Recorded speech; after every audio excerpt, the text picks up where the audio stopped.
সময় হলো 2024 থেকে আগামী 50-60 বছরে গোটা পৃথিবীতে মুসলিম শাসন শুরু ইনশাল্লাহ হয়ে যাবে। তো 50-60 বছর হয়তো আমরা থাকবো, এরপর আমরা চলে যাব। কাফেররা থাকবে, ওদের উপরে সিঙ্গার ফুৎকার হবে। তো আমার হলো মিশন 2046। আমার মিশন কত?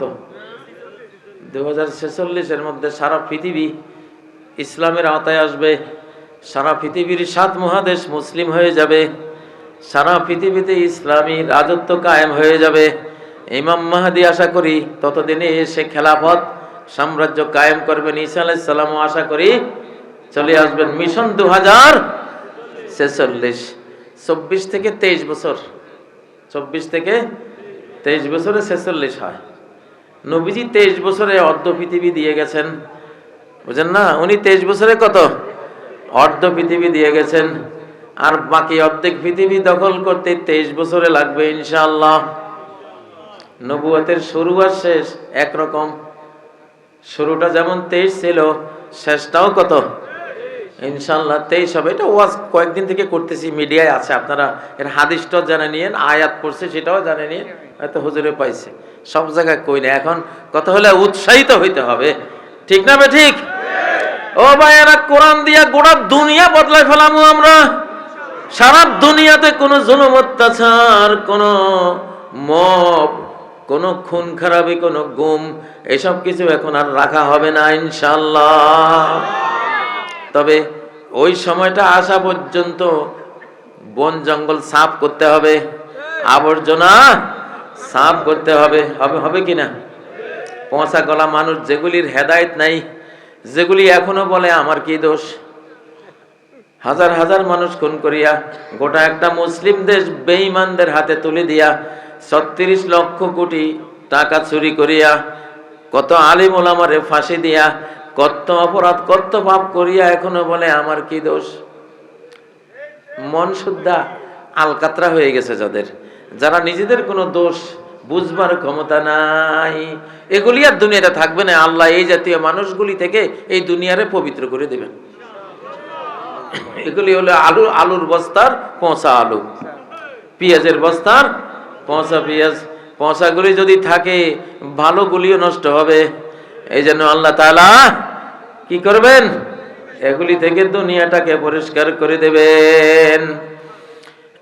ও ভাইয়েরা, এখন দরকার আমাদের আল্লাহর বান্দা হওয়া, আল্লাহর আব্দ হওয়া, আল্লাহর গোলাম হওয়া, তাহাজ্জুদ গুজার হওয়া, রাতের সন্ন্যাসী হওয়া, রাতের দরবেশ হওয়া। আমাদের শিশুকালে যেমন শুনতাম রাত 2টা-2:30 থেকে শুরু হইতো মুরব্বিগো জিকির আজকার, ঠিক না বে ঠিক? হ্যাঁ, আমার মাকে দেখতাম রাত 1:30-2টা হলে একাই পুকুরে যাইয়া ওজু টজু কইরা, জিন পেতনি কত ঝাঁকুনি দিত, আম গাছ। মহিলারা একলা বাইরে হলে শয়তানে তো ইয়া করে, কিচ্ছু ডর ভয় নাই। তাহাজ্জুদের সময় হয়েছে দেখতাম উঠে যাইতো। সেই 2টা বাজে যদি নামাজ শুরু হইতো, হইতে হইতে হইতে ফজর পড়ে, আবার এশাক পড়ে, কোরআন তেলাওয়াত করে আমরা মক্তব শেষ করে 8টা বাজে আসতাম, দেখতাম মা এখনো পড়তে আছে। আল্লাহু আকবার। এরকম মা দরকার, এরকম মা আবারও দরকার। মাই হলো রাষ্ট্র। পুরুষের জন্য রাষ্ট্র লাগে না। পুরুষ দেশেও থাকে, বিদেশেও থাকে, মরুভূমির থাকে, গাছতলায়, পুকুর পাড়ে, হ্যাঁ, তারপরে কমলাপুর রেল স্টেশনে। ও তো লোহা যে কোনো জায়গায় ফেলাইতে হওয়া যায় নাকি?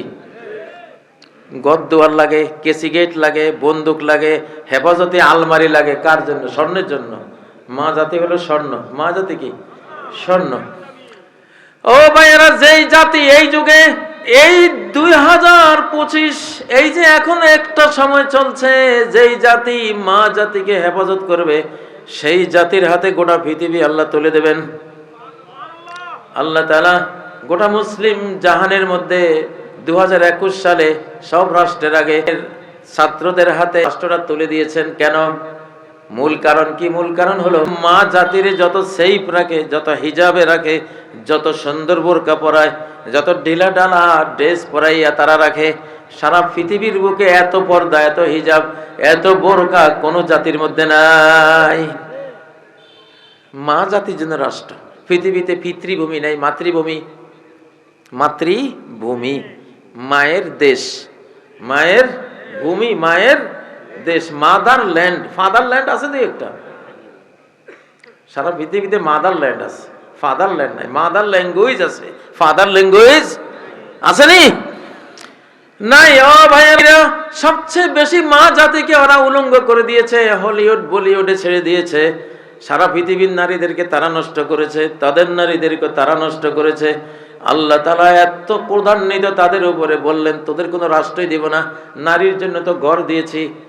100টা ঘর মিলে একটা বাড়ি হয়, 100টা বাড়ি মিলে একটা গ্রাম হয়, 100টা গ্রাম মিলে একটা জেলা হয়, কয়েকটা জেলা মিলে একটা বিভাগ হয়, কয়েকটা বিভাগ মিলে একটা রাষ্ট্র হয়। তাহলে ঘর থেকেই তো রাষ্ট্র, আর ঘর তো হলো নারীর জন্য, ঠিক না বেঠিক?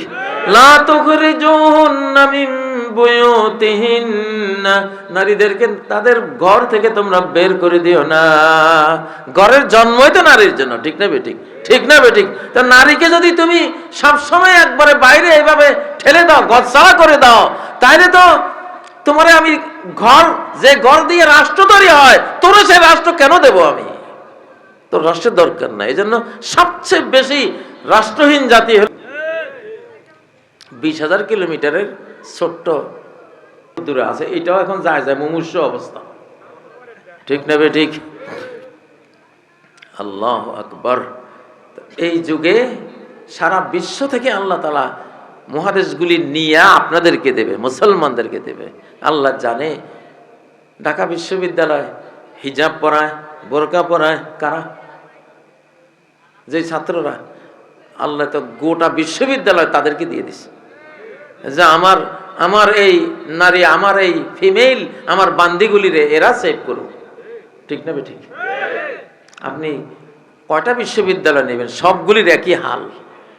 বড় কারণ রাষ্ট্রীয় প্রতিপত্তির সবচেয়ে বড় কারণ হলো মা জাতির সেফটি। হযরতে ইউসুফ আলাইহিস সালাম মিশরের রাষ্ট্রীয় মর্যাদা, মিশরের মালিকানা, রাষ্ট্রের মালিকানা পেয়েছেন জুলাইখার পরীক্ষায় পাশ করে। কার পরীক্ষা? জুলাইখা পরীক্ষায় পাশ করছে, ঠিক না বেঠিক? জুলাইখারে সেফ রাখছে। জুলাইখা সেফটির বাইরে চলে। চেঙ্গিস খানের 450 ব্যবসায়ী সে খারিজম শাহ, উনি রাজত্ব করতেন। তো ওই বেচারা পাঠাইছে মুসলমানদের সাথে সুসম্পর্কের জন্য। কিন্তু এক মহিলা ছিল নাদান, ওই নাদানের পরামর্শে বাদশাহ ওই 450 ওই ব্যবসায়ীকে হত্যা করে ফেলছে। তো চেঙ্গিস তখন খবরটা পাইলেন, খেতে বসছিল সে। কি মুসলমান, মুসলিম জাতি, আদর্শের জাতি, আমার এই ব্যবসায়ীগুলি মেরে ফেললো। সে খাবার বাদ দিয়ে পাহাড়ের উপরে গিয়া, ও মুসলমানের আল্লাহ, তুমি যদি থাকো তোমার কাছে বিচার দিলাম, তুমি বিচার করো। চেঙ্গিস খানের ওই দোয়া আল্লাহ শুনছে। এই খারিজাম শাহটা লইয়া, বাগদাদ লইয়া, সিরিয়া লইয়া গোটা মুসলমান সাম্রাজ্যের গোরস্থান বানাই দিছে। দেখেন তো, বাংলাদেশের উপরে যে আমরা 17 বছর ভুগছি, এখন আবার নতুন করে ষড়যন্ত্র চলছে কিনা? একখান পাতানো নির্বাচনের চক্রান্ত চলছে, বুঝেন না? কি কইতাম, রাজনীতি তো করি না, তারপরে মুখ দিয়ে আশাই লাগে। দুঃখ, 17 বছরের দুঃখ কিন্তু আমরা ভুলে যাই নাই, এখনো ভুলি নাই। দগদগা ক্ষত এখনো আছে, যেটা হাদির জানাজায় আজকে প্রমাণ হইল, ঠিক না? যদি তেড়িবাড়ি করিস, এমন দুঃখীর ডাক আরশে মহল্লায় পৌঁছাবো, তুই 7 তবক জমিনের নিচে আল্লাহ তোরে খাদাই দিব, ঠিক না বে ঠিক? ইনশাআল্লাহ। ওয়াত্তাকি দাওয়াতাল মাজলুম, মজলুমের দোয়া, মজলুমের উহাকে খুব ভয় করবা। কোন মজলুম ব্যক্তি তোমার বিরুদ্ধে যাতে আল্লাহর সামনে করে কোনো ডাক না দেয়, সর্বনাশ হয়ে যাবে তোমার, ঠিক না বে ঠিক? কোন শক্তি তোমারে বাঁচাইতে পারবে না।